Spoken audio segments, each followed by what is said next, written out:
우리 하나님 말씀 룻기 4장 1절부터 6절까지의 말씀입니다. 오늘은 아무개가 되지 말라는 그런 제목으로 하나님 말씀 전하고자 합니다. 더 이상 여러분들 아무개로 살지 않길 원합니다. 나는 아무개가 좋은데 이름도 없이 빛도 없이 그렇게 섬기라고 하시지 않았습니까? 가 아니라 하나님 앞에서 정말 기억된 바 된 이름들, 성경에 보면 그러한 인물들이 있습니다. 여러분들은 좋은 기회를 잃어버리고 나중에 가서 그 일을 몹시 후회해본 그러한 경험들이 있지 않습니까? 잃어버린 기회를 생각할 때마다 저는 미국이 러시아의 영토였던 알래스카를 헐값에 사게 된 일화가 떠오릅니다. 그렇게 많은 석유와 어마어마한 그러한 지하 자원이 있다는 것을 알았다면 그렇게 헐값에 러시아가 이후에 넘기지 않았을 것입니다. 지금도 땅을 치고 후회할 만한 그러한 이 결정들.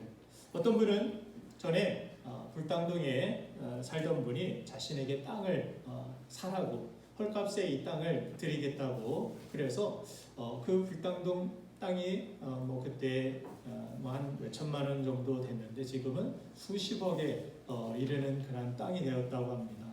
그래서 지금까지 제가 아는 목사님 얘기예요. 그 목사님이 그런 말씀을 하시면서 그때 땅을 샀으면 이렇게 힘들지 않을 텐데 이런 말씀을 하시면서 후회가 있는 그런 후회가 남는 그런 이야기를 저에게 해주신 적이 있습니다. 여러분들도 아마 살면서 후회 막심한 선택을 해본 그런 기억이 있으실 것입니다. 오늘 본문에는 기회를 잃어버린 아무개 씨의 이야기가 등장합니다. 오늘 본문 말씀 룻기 4장 1절 말씀을 제가 읽어드리겠습니다. 보아스가 성문으로 올라가서 거기에 앉아있더니 마침 보아스가 말하던 귀한 물을 차가 지나가는지라 보아스가 그에게 이르되 아무개여 이리로 와서 앉으라 하니 그가 와서 앉으매. 룻기의 4장 특별히 하나님의 은혜가 어떻게 진행되고 있는지, 하나님의 은혜의 섭리가 하나님의 백성들에게 어떻게 임하는지, 또 하나님의 그 은혜를 받은 사람들이 하나님께 어떻게 반응할 때 그의 삶이 영광스러워지고 하나님께서 믿음의 씨앗, 그 영광의 씨앗을 주신 것들이 성장하여서 귀한 열매를 어떻게 맺는지를 보여주는 것이 룻기 4장의 내용입니다. 그런데 그 안에서 유독 한 사람, 특이한 그러한 이름이 나오는데 그 사람의 이름이 아무개라고 이야기를 하고 있습니다. 자, 성경은 아무개라고 기록하면서 분명 그 사람도 이름이 있었을 것입니다. 그런데 왜 성경은 보아스, 룻 이런 사람은 이름을 기록해주고 있고 왜 유독 이 사람만은 아무개라고 그렇게 표현을 하고 있습니까? 성경 기자가 보아스보다 더 유력한 이 사람의 이름을 몰라서 그렇게 아무개라고 썼을까요? 그렇지 않습니다. 그런데 왜 성경은 그의 이름을 기록하지 않고 아무개라고 그의 이름을 감추고 있습니까? 그 이유를 본문 6절 말씀에 제가 읽어드리도록 하겠습니다. 그 기업 물을 자가 이르되 나는 내 기업에 손해가 있을까 하여 나를 위하여 물으지 못하노니 내가 물을 것을 네가 물으라 나는 물으지 못하겠노라 하는지라. 아무개라고 성경에서 이 사람을 표현하고 있는 것은 구약 율법에 의하면 이스라엘 백성들의 기업은 원래 소유한 자가 가난하여서 타인에게 팔았어도 땅은 모든 것이 하나님의 것이기 때문에 희년이 되면은 다시 원주인에게 돌아갑니다. 10억을 줬던 100억을 주고 팔았던 희년이 딱 돌아오면 원래 이 기업에 받았던 그 소유주의 손으로 다시 돌아가기 때문에 땅에 대한 집착이나 이런 것들이 그리 크지 않았을 것입니다. 그럼에도 불구하고 살면서 그 희년이 오기 전까지 어렵고 힘든 그러한 친척이나 또 땅을 잃어버렸거나 땅을 팔아버린 이 사람을 돕기 위하여서 기업 물을 자 주변의 친족들이 힘 있는 사람들이 유력한 사람이라 그렇게 불리는 사람이 이 땅을 다시 그에게 찾아줘서 그가 먹고 살 수 있는 터전을 마련해 줄 수 있는 율법이 이스라엘 백성들에게 있었습니다. 그 1순위가 되는 사람이 지금 오늘 1절에서 아까 읽었던 보아스 앞을 지나가고 있었던 아무개라는 사람이었다라고 성경은 이야기합니다. 자, 그런데 이 사람도 원래 처음부터 나는 못하겠다라고 이야기한 사람이 아니었습니다. 4절 말씀을 보면은 내가 여기 앉은 이들과 내 백성의 장로들 앞에서 그것을 사라고 내게 말하여 알게 하려 하였노라. 만일 내가 물으려면 물으려니와 만일 내가 물으지 아니하려거든 내게 고하여 알게 하라. 내 다음은 나요 그 외에는 물을 자가 없느니라 하니 그가 이르되 내가 물으리라 하는지라. 이 사람은 처음에 반응이 내가 물을게 그럼 내가 그 기업 살릴게. 자, 그래서 내가 기업을 물을 자로서 그 사람들을 책임지겠다라는 그런 결정을 했는데 그런데 여기에 이방 여인 룻과 결혼하여서 그 기업이 자신의 어떤 가문의 기업이 되는 것이 아니라 엘리멜렉 가정의 이름으로 있게 해야 된다라는 그 사실을 알고는 태도가 바뀐 것입니다. 이 사람은 이제 자기에게는 이것이 손해될 것이 없다라고 처음 생각했는데 그런데 룻과 결혼을 해서 엘리멜렉의 기업이 된다고 하니 나의 기업이 되지 아니하는데 내가 그 기업을 물 필요가 어디 있을까 계산이 된 것입니다. 이것은 손해가 되겠구나 나 하지 않겠다라고 6절에 와서 그렇게 그가 거절을 하는 것을 성경을 통해 우리는 보게 됩니다. 자, 그러니 그는 유대 사회에서 부끄러운 사람이라고 이야기하는 것입니다. 이 사람 부끄러운 사람이다. 그러기에 성경은 그를 망신 주지 않기 위하여서 그 이름을 아예 아무개라고 덮어놓고 있습니다. 그 사람 아무개다. 루키 4장 8절을 보면은 그 사람의 모습 가운데서 이 기업물을 기회를 또 책임을 회피한 그 고백을 어떻게 하고 있습니까? 이에 그 기업물을 자가 보아스에게 이르되 내가 너를 위하여 사랑하고 그의 신을 벗는지라. 유대인의 풍습 가운데서 신발을 벗고 이 기업 물을 것을 회피하는 그러한 풍습이 있었습니다. 나 이것을 하지 않겠다라고 하는 그 의미로 부끄러운 고백으로 나 이 책임 감당하지 않겠습니다라고 신을 벗어놓는 모습. 거기에다가 심하게는 그 얼굴에 동네 사람이 한 명씩 침을 뱉고 가는 그러한 풍습이 있었는데 마땅히 물어야 할, 마땅히 책임을 지고 마땅히 할 수 있음에도 불구하고 그 책임을 회피하는 이 사람은 유대 사회에서 참으로 부끄러운 사람이다. 신을 벗는 사람이다. 라고 오늘 성경에서 그렇게 기록하고 있습니다. 그래서 이 사람이 너무나도 부끄러워서 아예 그 이름을 아무개로 덮어버리고 있는 모습을 봅니다. 얼마나 수치스러운 일입니까? 그러나 보아스는 달랐습니다. 그는 남이 지기 싫어하는 그 일을 기꺼이 나서서 내가 기업을 물으겠습니다. 내가 책임을 지겠습니다. 라고 자신도 회피할 수 있었지만 그 책임을 기꺼이 감수하는 모습을 봅니다. 그래서 그는 손익보다 하나님을 따르는 사람이었다라는 것을 성경은 나타내고 싶은 것입니다. 그는 자신의 어떤 생존 본능을 위하여서 사는 것이 아니라 그의 인생의 목적은 하나님의 뜻을 쫓아 말씀을 쫓아 사는 삶이었다라는 것을 이 아무개와 보아스의 다른 선택을 통하여서 우리에게 나타내고 있습니다. 그러면서 우리에게 질문합니다. 당신은 어떤 사람입니까? 당신은 지금 아무개로 살고 있습니까? 아니면 하나님의 뜻을 쫓아 보아스와 같은 선택을 하고 살아가고 있습니까? 보아스의 이러한 결단을 우리는 구속자로서의 결단이라고 말할 수 있습니다. 값을 주고 어떤 내가 마땅히 그 값을 지불할 책임은 나에게 있지 않지만 그럼에도 불구하고 긍휼히 여겨서 그 값을 지불하고 책임지는 모습, 이것이 구속자의 의미라는 것을 성경은 우리에게 보여줍니다. 보아스와 같이 예수 그리스도께서는 우리에게 마땅히 우리가 죄값을 지불해야 됨에도 불구하고 예수님이 십자가에서 나를 구속하여 주셨습니다. 나를 위하여 대신 값을 지불하시고 나를 사셨다. 그것이 구속이라는 것입니다. 뭐 이렇게 잡혀갔다라는 것이 아니라 여러분들의 죄값을 대신 지시고 담당하시고 죄값을 지불하셔서 나의 죄를 사하여 주셨고 나는 하나님의 가족이 되는 하나님의 백성이 되는 놀라운 축복을 허락해 주신 것입니다. 자, 값을 치르고 하나님은 그의 백성들을 그렇게 인도해 가시는 것입니다.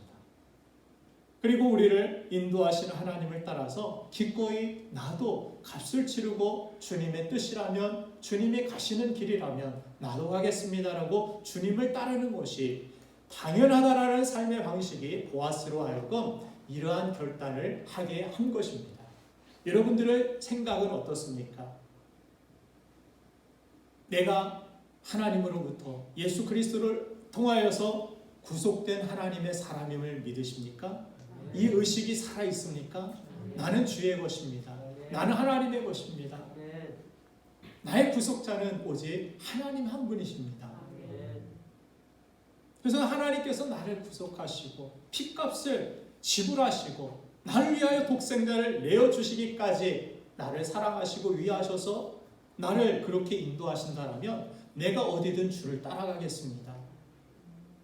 주님께서 가시는 길이라면 어디든 내가 주를 끝까지 따르겠나이다.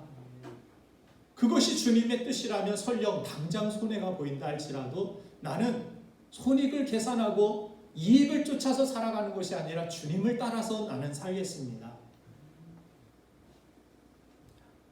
이러한 결단이 그리스도인의 결단이 되어야 되고 선택이 되어야 된다는 사실을 우리에게 보여줍니다. 그렇지 않으면 우리도 아무개와 같은 그렇게 기회를 날려버리고, 왜 기회를 날려버리느냐면 이 보아스라는 사람은 후에 4장 후반절에도 보면은 22절 맨 마지막 절에 오벳은 이새를 낳고 이새는 다윗을 낳았더라. 이제 다윗의 왕조가 열리는 그러한 시작을 이 룻기를 통하여서 우리에게 보여주면서 장차 오실 예수 그리스도 메시아의 그러한 조상이 되는 그 뿌리, 그 가게에 들어오는 사람 중에 이러한 선택을 가진 사람이 있었다. 그 사람이 바로 아무개가 아니라 보아스라는 사람이었다. 하나님 나라의 영원히 기억된 바 된 이름, 성경에서도 기록하여서 그 사람의 이름은 두드러지게 기록하여서 아무개와는 다른 선택을 한 사람.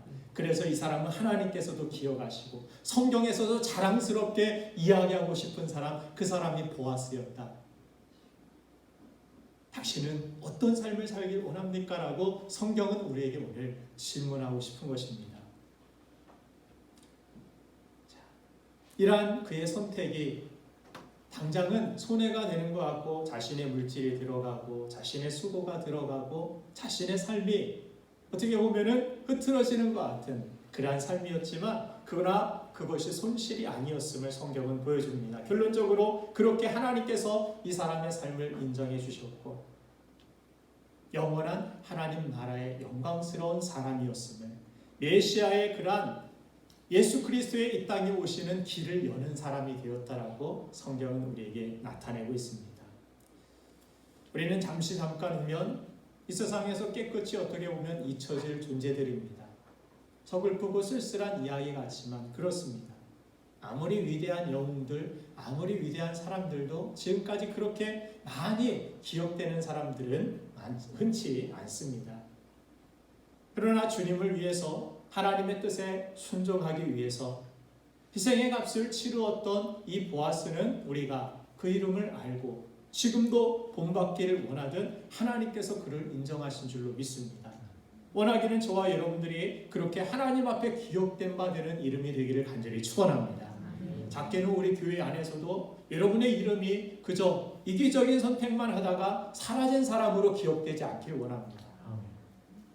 저는 할 수만 있으면 막 이분의 나중에 교회가 이렇게 증축이 된다라면 벽돌이나 사진이나 이런 곳에 교회의 역사들, 교회의 흔적들에 이 사람이 있었습니다. 이 사람의 헌신이 있었고 수고가 있었습니다. 미국에 가면 그런 게 많이 있어요.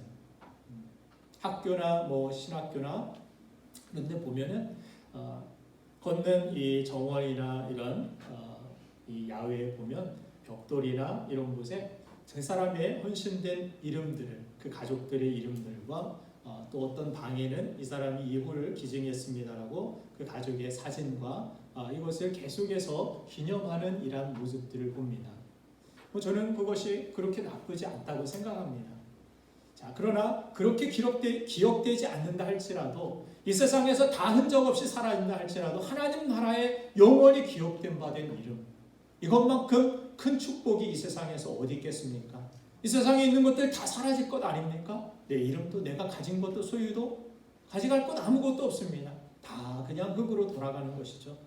그러나 그렇게 의미 없이 흙으로 돌아가는 아무개와 같은 우리를 하나님께서 빛 가운데 부르시고 선택하셔서 우리에게 섬길 수 있는 주님의 뜻을 따라 살 수 있는 기회를 주신 것입니다. 보아스는 그 기회를 붙들었습니다. 그래서 그는 지혜로운 자였고 그는 영광스러운 삶을 살았다라고 오늘 성경은 우리에게 나타내고 있습니다. 저는 오늘 예배하는 여러분들 한 사람도 아무개가 되지 않기를 간절히 바랍니다. 성경은 우리를 그래서 빛 가운데 부르셨다 이야기하면서 그저 그렇게 살아서는 안 된다라는 것을 우리에게 말씀하고 싶은 것입니다. 빛은 어두움을 두려워서는 안 됩니다. 자신을 태워서 저 어둠에 빛을 비춰야겠다라는 생각을 가지고 살아야 되는 사람들이 우리입니다. 소금은 자신이 녹아지는 것을 두려워해서는 안 됩니다.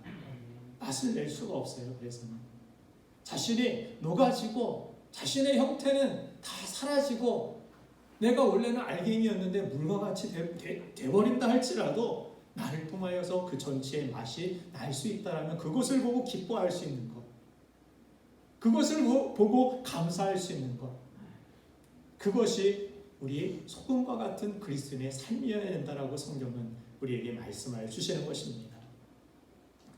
우리는 당장의 손해 때문에, 당장의 손해가 두려워서 하나님이 준비해 두신 축복을 놓쳐서는 안 됩니다. 성경의 인물들은 하나같이 하나님의 뜻에 따라서 손해를 두려워하지 않는 사람들이 승리와 기적과 하나님의 영광을 체험한 이야기들로 가득함을 보게 됩니다. 반면에 뒤로 물러섰던 사람들, 후퇴했던 사람들, 하나님의 뜻인데 분명히 알면서도 그것을 거절하고 버린 사람들, 아무개뿐만이 아니라 오히려 그 사람의 이름을 기억해서 이 사람과 같이 너희들은 살지 말아라 라고 그렇게 나쁜 본보기로 선례로 남은 사람들의 이야기를 보게 됩니다. 다니엘과 세 친구들 어떻습니까? 자신의 목숨을 잃을 수 있는 그러한 상황 속에서도 하나님이 기뻐하시지 않는 뜻이라면 하나님의 뜻을 나는 선택하겠습니다라고 오히려 목숨을 버리고 자신의 지킬 수 있었던 지위와 자리와 모든 것들을 다 내려놓고 하나님 말씀을 따라 살아가지 않습니까? 하나님은 그들을 분명 기억하신다라는 것을 우리에게 보여주고 계신 것입니다. 자, 아브라함이 당장 어려워서 남방으로 내려갔다가 그가 수치를 당하고 아내를 잃을 뻔하고 믿음의 조상이라고 불리기에 정말 부족한 그런 일들을 경험하지 않습니까? 당장의 어려움, 당장의 손해 때문에 뒤로 물러서면 하나님이 기뻐하시지 않는다라고 성경은 말씀하는 것입니다. 히브리서 10장 38절 말씀을 읽어보면 제가 읽겠습니다. 나의 의는 믿음으로 말미암아 살리라. 또한 뒤로 물러가면 내 마음이 그를 기뻐하지 아니하리라 하셨느니라. 여러분들 하나님이 기뻐하시는 여러분들 되기를 원합니다. 하나님이 막 근심하시는 사람 되지 말고 하나님이 여러분들을 볼 때마다 막 기쁨이 되고 막 자랑하고 싶고 야 아무개야 그냥 이 누구예요? 저 성도 누구예요? 그럼 그 사람은 아무개입니다 라고 숨기고 싶은 사람이 아니라 성경에서 막 보아스와 같이 자랑하고 싶은 사람, 정말 그 사람이 그런 선택을 강요할 누구도 없었고 그런 선택을 해야 할 이유도 없었지만 그럼에도 불구하고 그런 희생을 했던 이 사람 얼마나 자랑스럽느냐고.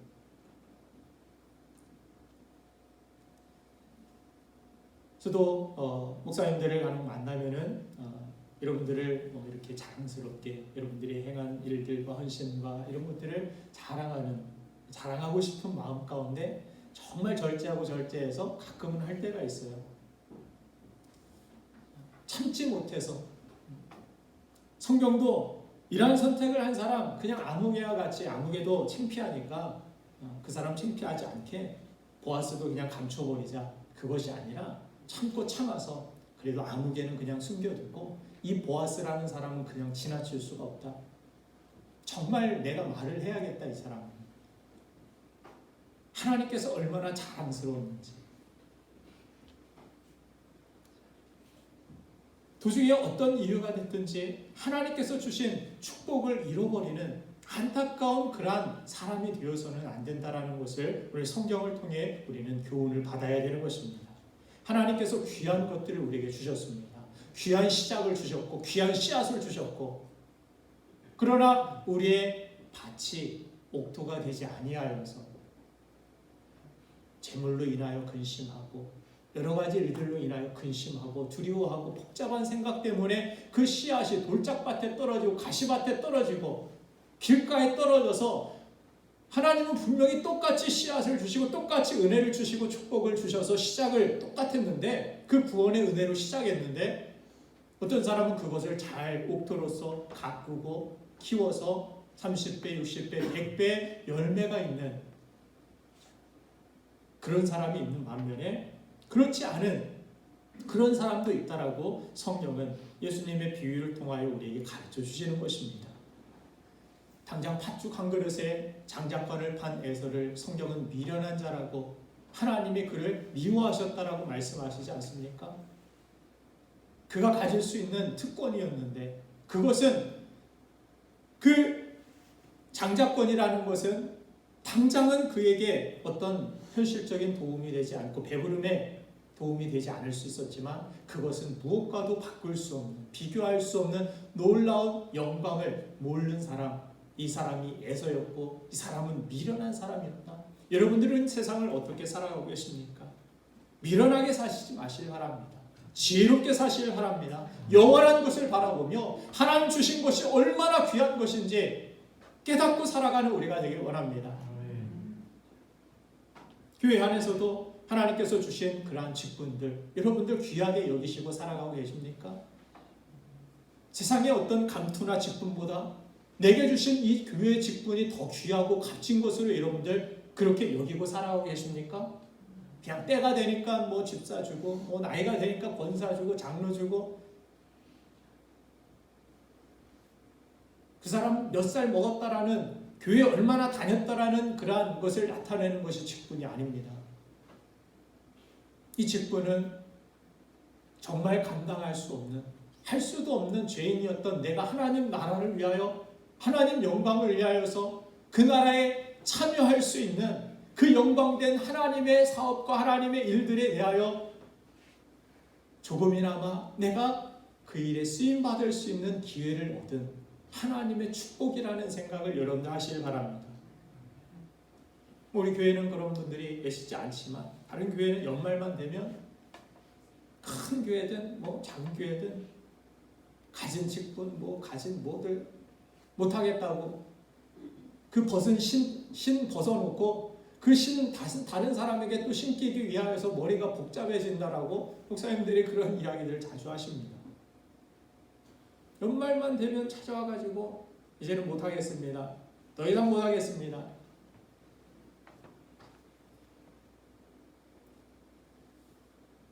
교회가 성장하고 하나님 나라의 영광이 교회 안에 정말 풍성하게 영광스럽게 임하기 위하여서는 정말 내가 하지 않아도 되겠지만, 그럼에도 불구하고 보아스와 같이 하나님이 기뻐하시는 뜻을 위하여서, 그분을 위해서라면 나를 구속하신 주님을 위하여서 나도 한 자락이라도 내어놓을 수 있는 그런 삶을 살겠습니다라고 희생하고 헌신하는 그들을 통하여서 이 교회가 그렇게 운영되어 가고 교회가 확장되어 가고 성장해 나가게 되는 줄로 믿습니다.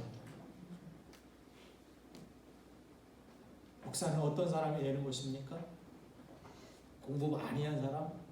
그것보다 교회를 위하여서, 양들을 위하여서 정말 내 자신의 모든 것들을 내어놓을 수 있는 사람, 내 가족의 희생마저도 집어넣을 수 있는 사람, 내 자신의 모든 것들의 자유를 갈아 넣을 수 있는 사람, 다 내려놓을 수 있는 사람. 저도 계산적이었으면 한국에 안 왔을 것입니다.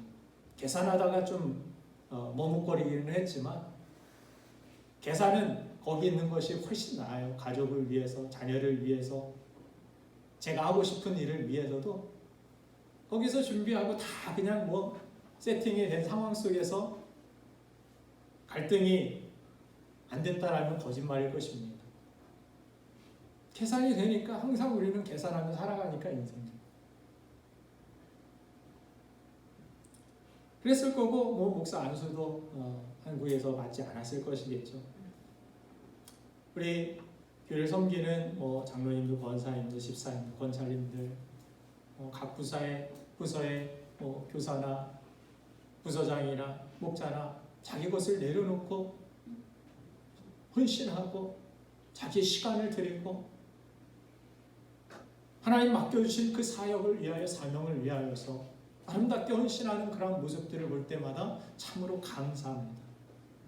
하나님께서 정말 자랑스러워 하시겠구나. 요즘 딸 바보라는 그런 말을 자주 사용하던데 저도 딸이 둘이나 있어서 딸 바보입니다. 딸은 뭐 저에게 크게 뭐 이렇게 해주는 것도 없는데 저는 모든 것을 희생해도 뭐 희생하는 것이 그냥 아깝지 않고 오히려 할 수 있다라는 것이, 해줄 수 있다라는 것이 감사하고 기쁠 때가 많이 있습니다. 그런데 딸 바보라는 것이 어떻게 보면 짝사랑과 비슷하다라는 그러한 생각을 해봅니다. 짝사랑 여러분들 해보셨습니까? 여러분들은 다 사랑받기 위해 태어난 사람이라 사랑만 받아서 잘 모르시겠지만, 그래요. 짝사랑은 그렇게 희생하고 그렇게 뭐 언신을 해도 어버이날 뭐 유치원에서 어버이날하고 카네이션 하나 접어온 것, 그것 가지고서 정말 얼마나 기뻐하고 얼마나 좋아하는지. 짝사랑은 그런 것 같습니다. 짝사랑하는 사람은 늘 바보가 되는 것 같아요. 그거 하나 받고 지금까지 희생하고 헌신하고 돈 들어간 게 얼만데 계산적으로 따지면 카네이션 하나 받고서 그렇게 좋아하느냐? 짝사랑하는 사람은 늘 바보가 되는 것 같아요. 받는 쪽은 늘 냉랭하고 뭐 자기가 그냥 잘난 거 같고 그냥 원래 그런 받을 만한 자격이 있는 것처럼 착각하고 살아가고, 우리가 주님을 사랑하면 어떻게 보면은 사람들이 보았을 때, 세상적으로 보았을 때 바보가 선택하는 그러한 길들을 선택하며 사는 것 같다라는 그런 생각을 해봅니다. 저 사람 왜 저런 길을 갈까? 이해가 안 되네. 왜 저런 선택을 할까? 이해가 안 되네. 사자굴에 들어갈 텐데 이해가 안 가네. 바울 로마로 가면 죽을 텐데 이해가 안 되네. 예수님 왜 그렇게 가시면 십자가에서 처참하게 죽으실 텐데 왜 그렇게 선택을 하시는 것일까? 주님은 모든 것들을 아심에도 불구하고, 그럼에도 불구하고 우리를 사랑하시기 때문에 우리를 위하여서 그 바보 같은, 어떻게 보면 세상적으로 봤을 때 죄 없는 사람이, 그 십자가에 올라갈 책임도 없는 사람이, 이유가 없는 사람이 그 십자가에서 죽는다라는 선택을 한다라는 거 바보 같은 선택이라고 그렇게 여기고 아마 제자들도 그렇게 떠났을 것입니다. 그러나 주님은 저와 여러분들을 그렇게 사랑하시기 때문에 그렇게 여러분들에게 은혜를 베푸시고 영원한 천국의 영광을 허락하여 주시기 위하여서 바보 같은 그런 십자가의 길을 걸어가신 것입니다. 그래서 나중에 바울이 사울이었을 때는 얼마나 똑똑하고 얼마나 잘난 척하고 얼마나 막 계산적으로 살았는지 모릅니다. 그러나 나중에 복음을 위해서 어떻게 살아갑니까? 자기를 버리는 삶. 매를 맞고 그렇게 죽을 뻔했으면 나 같으면은 더 이상 안 해. 아무리 하나님이 직접 맡겨주신 직분이라도 사명이라도 나 더 이상 못하겠어. 상처받아서 이거 맨날 매나 맞고 욕이나 듣고 돌아오는 건 손해뿐인데 이거 왜 해야 돼? 내가 다른 사람 많이 있는데 나만 사도야? 나만 목사야? 나만 집사고 나만 장로고 나만 원사야? 왜 내가 해야 돼? 할 수 있겠지만 그러나 내게 주신 하나님의 그 사랑을 알기 때문에 나를 위하여 주님께서 어떤 길을 가셨는지 왜 십자가를 지셨는지 알기 때문에 바울은 이제 주님을 위하여 그 복음을 위하여 전도에 미련한 것이라고 성경이 바보 같은 왜 전도가 미련한 거예요? 짝사랑과 같이 전도하면 어때요? 바보같이 쳐다봐요. 그죠? 우리가 바보 같아져요. 뭔가 맨날 해줘야 되고 섬겨줘야 되고 으냐 막 이렇게 해줘야 되고 왜 그렇게 해요? 그 사람한테 뭐 돈 불려고 그래요?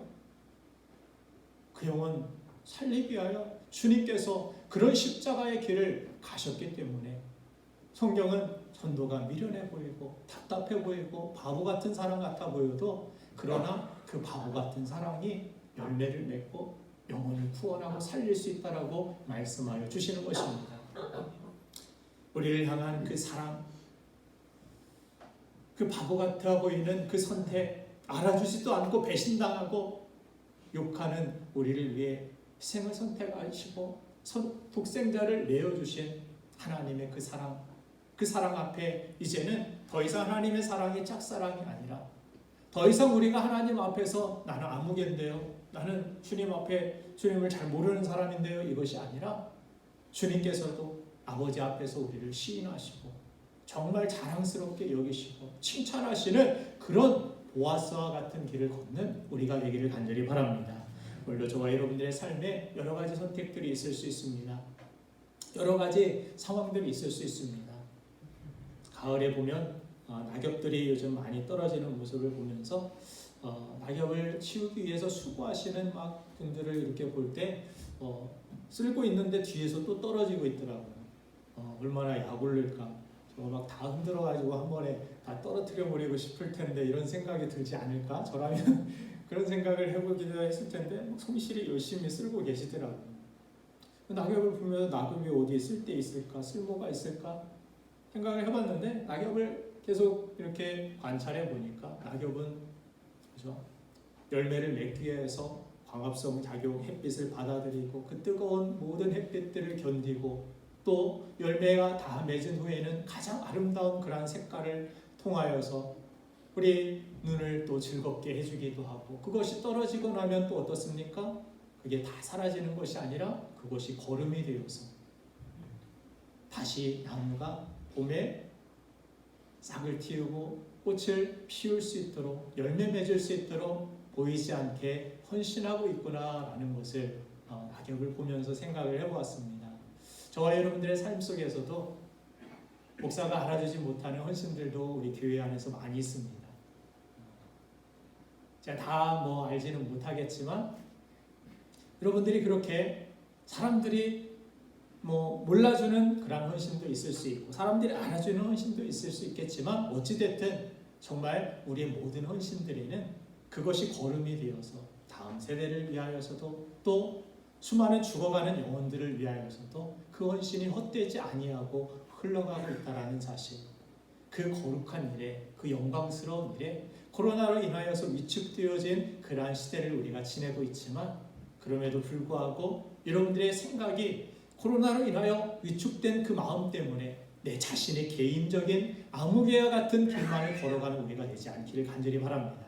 하나님이 기뻐하시는 그럼에도 보아스와 같은 정신이 살아있고 그럼에도 불구하고 우리 교회 안에서 또 주변의 이웃들 가운데서도 여러분들 직장에서도 말만 많은 그러한 그리스도인 되지 말고 회식이 있고 누구랑 식사를 하면 밥값도 여러분들이 좀 내세요. 맨날 얻어먹으려는 그리스도인 되지 말고 좀 보아스와 같은 선택을 하는 여러분들 되길 바랍니다. 아무개같이 살지 말고 직장에서도 그렇게 헌신적으로 누구를 만나든 그렇게 보아스의 길을 걸어가는 헌신자에게 하나님은 절대 그 헌신이 헛되지 아니하도록 나중에 거름이 되어 30배, 60배, 100배의 결실을 맺는 영광스러운 인생으로, 그런 교회로 우리를 세워주실 줄로 믿습니다.